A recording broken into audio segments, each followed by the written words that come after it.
ហើយជំនាញទី5ដែលអ្នកលក់ពូកែគាត់មាននោះគឺជំនាញប្រឹក្សាហើយនឹងផ្ដល់ជំរឿសអញ្ចឹងអតិថិជនខ្លះគាត់ពេលខ្លះគាត់ស្ទាក់ស្ទើរមិនដឹងថាគាត់ចង់បានអីឲ្យប្រកាសទេបើយើងវិភាគតម្រូវការរបស់គាត់បើយើងមើលពីអ្វីដែលគាត់ចង់បានប្រហែលជាអាចថាល្អសម្រាប់គាត់ប៉ុន្តែជាអ្នកលក់គួរតែចេះប្រឹក្សាគាត់ពីតាំងពីមុនសម្រាប់ចិត្តទិញក្រោយទិញប្រឹក្សាពីរបៀបប្រើ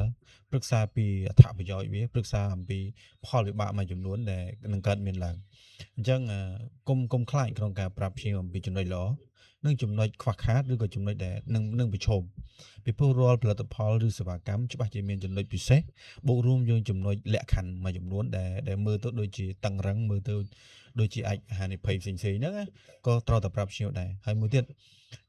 ក្រៅពីប្រឹក្សាត្រូវតែផ្ដល់ជំរឿសណាមួយផ្ដល់ជាជំរឿស1 2 3ដល់ភ្ញៀវចង់ប្រាប់គាត់ថាគាត់ចង់បានសេវាកម្មនេះចង់បានមួយនេះគឺមានជំរឿសផ្សេងមានជំរឿសដែលល្អជាងនេះមានជំរឿសដែលប្រសើរជាងនេះអញ្ចឹងយើងកុំលក់ពេលខ្លះឧទាហរណ៍ភ្ញៀវមានថវិកាមួយយើងមើលទៅគាត់ថាមានថវិការៀងតិចឯងក៏ប៉ុន្តែទៀតគាត់យើងចេះវិភាគជាអីក្បាច់គុណយើងពីមុនមកយើងដឹងថាគាត់ត្រូវការអញ្ចឹងយើងគួរតែ offer យើងគួរតែផ្ដល់ជំរឿសផ្សេងជំរឿសដែលប្រសើរជាងអញ្ចឹងជំរឿសគុំផ្ដល់ជំរឿសណាដែលអន់ជាងអលោកស្រីត្រូវតែជាអ្នកលក់ហ្នឹងពូកែគឺគេផ្ដល់ជំរឿសដែលប្រសើរជាងសម្រាប់អតិថិជនហើយគេអត់សូវយកជំរឿសណាដែលល្អសម្រាប់គេជាអ្នកលក់ឯងគេនឹងផ្ដល់ជំរឿសមួយដែលល្អសម្រាប់អតិថិជនពីព្រោះអីនៅពេលអតិថិជនគាត់បានរបស់ល្អសេវាកម្មល្អទៅគាត់ណែនាំអ្នកផ្សេងឲ្យមកទៀតប៉ុន្តែបើសិនបើយើងអ្នកល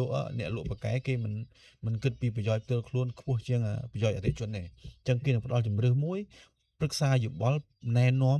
និងផ្ដល់ជំរឿសមួយដែលល្អបំផុតឬក៏ល្អជាងមុនសម្រាប់អតិថិជនរបស់គេអញ្ចឹងរៀនប្រឹក្សារៀនផ្ដល់ជំរឿសណាដែលប្រសើរសម្រាប់អតិថិជនកុំកិច្ចវេះផ្ដល់ជំរឿសដែលល្អសម្រាប់អតិថិជន